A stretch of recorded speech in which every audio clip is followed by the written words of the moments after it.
If we re-examine our family tree, cephalochordates and urochordates are actually some of our closest relatives. How we managed to level up from these softer-bodied ancestors is thanks to one of the 5 structures that we share with them, the notochord. The notochord serves as a strong, flexible rod running down the length of our backs. This is a game changer in terms of locomotion because it prevents muscles from compressing our bodies like accordions. This eventually gives rise to the defining structure of our clade. You guessed it, the vertebrae. The vertebrae, along with a bunch of other bones, is part of the vertebrate skeletal system. The vertebrate endoskeleton, in simple words, is just connective tissue that has been stuffed. Now, these various mineralized tissues that make up our skeletons include bone, cartilage, dentin, and enamel, particularly in our teeth. There are specialized cells that give rise to each of these components, but ultimately, from a developmental perspective, they all arise from the same embryonic mesenchyme, or basically embryonic stem cells. Most of our bones are formed through endochondral ossification. Simply put, early in life, our bones start out as cartilage template, and then they become mineralized. The bones that develop this way are called replacement bones. And this makes sense, because early in life, many of us are encased in cramped eggs, or have to come out of narrow vaginas. Growth is also very fast, that it makes little sense to harden the bones way too early in life. I will refer you to crash course when studying the structure of bone, how it is formed, and constantly being remodeled. Because ain't nobody got time for that. We will instead focus on the bone structures of the different vertebrates and relating these to their respective life histories. But why bones? Since this is the organ system that fossilizes really well, studying bones gives us a window to our evolutionary history. Of course, there's no way to bring the dead back to life, but with just a complete set of bones, or even an incomplete set of bones, this can sort of help us deduce how our ancestors used to move, what their postures were, where they might have lived, and even the size of their internal organs. We might as well start with our crowning glory, the skull. Apparently, it's not just made of one bone. It's more of a 3D jigsaw puzzle of smaller bones, which are broadly classified into 3 main components. The neurocranium is composed of the set of bones that more or less form the lower half of the skull. So you can think of it as the bowl where your brain kind of sits on. They start out as separate pieces of cartilage which eventually expand and fuse. The bones of the dermatocranium make up the upper half of the skull, kind of like the lid for that bowl, plus also certain parts of the lower jaw. They, on the other hand, are formed through intramembranous ossification, meaning they are laid out as bone without needing a cartilaginous template. An important difference in mammalian dermatocrania is the secondary palate. This is a structure that creates separate passageway for air. This basically allows us to chew and breathe at the same time.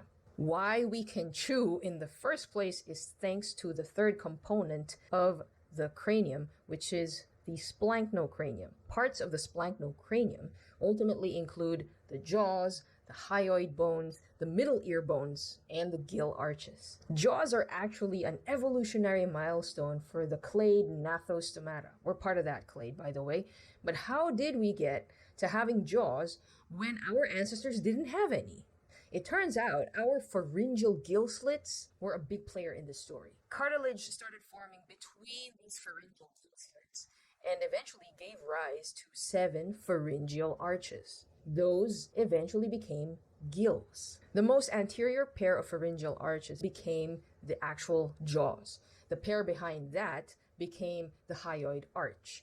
And then the remaining 5 arches persisted as branchial or gill arches in today's fishes. Having jaws allowed us to become more efficient at capturing prey.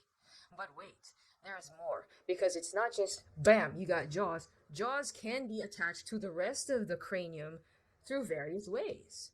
Jawless fish exhibit paleostyly. They do have pharyngeal arches, but none of these are attached to the skull because they don't have jaws. So there's nothing to attach to the skull. Sharks exhibit either hyostyly or amphistyly, while most modern fishes exhibit hyostyly or some modified form of it. In both cases, the upper and lower mandibles are not fused with the rest of the skull, but are supported by the hyomandibula of the second pharyngeal arch. So they can do this. Amphibians, reptiles, and birds have a meta-autostylic jaw suspension. So their jaws are attached to the skull via the quadrate bone, which is the posterior most bone of the upper jaw. With the hyoid arch freed from its supporting role, the hyomandibula evolves to become one of the middle ear bones, the stapes. The other bones of the hyoid arch become part of the hyoid apparatus, the bones that support the tongue. You can do that because you got bones being pulled around by the muscles, and that's the hyoid arch. Mammals have a craniostylic jaw suspension. Their upper mandible is fused to the brain case. So this whole thing, it's stuck to the brain case. And the lower jaw, which is called the dentary, this part, that's attached to the squamosal bone of the dermatocranium. Both the squamosal bone and the dentary are part of the dermatocranium. The elements of the splanchnocrinium, therefore, such as the palatoquadrate and Meckel's cartilage, evolved to become the incus and malleus, respectively, which are the remaining two of the three middle ear bones. These middle ear bones are essential for tetrapods because other sensory structures that work well in a watery medium, such as the lateral line system and electroreception, are jack shit useless on land. The development of jaws requires alongside it the appropriate muscles to move the jaws, because otherwise they'd be fucking useless. The skulls of tetrapods therefore evolved holes behind their eye sockets, which we call temporal fenestrae, and these increase the available surfaces for muscles to attach. Anapsid skulls, as in turtles, have no such holes or dips sockets. Diapsid skulls of early reptiles and the modified diapsid skulls of more modern reptiles, including birds and snakes, have two holes behind the orbits. Now, synapsid skulls of mammals have just one hole. The cherry on top of all this skull talk is cranial kinesis, which is movement within the skull, particularly between the upper jaw and the brain case via joints. Aside from fish, most other tetrapods, except maybe mammals, have kinetic skulls. And what do these vertebrates have in common? They often swallow their food whole, or at most rip it into bite-sized chunks and then swallow those chunks. The kinetic skull is therefore perfect for creating a bigger face hole with which to stuff the foods.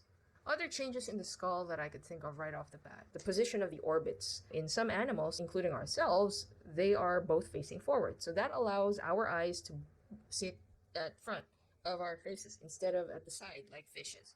That gives us depth perception. We can actually gauge how far away things are. For animals that kind of jump from tree to tree or are picking fruit, or if you're a predator and you're trying to hunt your prey, knowing how far you are from your prey, that's a really, really neat thing to have. But the good thing also about having eyes at either side of the head is you have a wider range of vision. A lot of fish live in a 360-degree world of anything coming from anywhere, whether it be their food or their predators. Today we learned the different components of the structure we collectively refer to as the skull. That it's not just a structure that holds our brain and important sense organs, but it's also an important breakthrough in the way we grab a bite to eat. Check out these other videos to help you deepen your understanding of the bones, particularly the skull. And I will see you next time.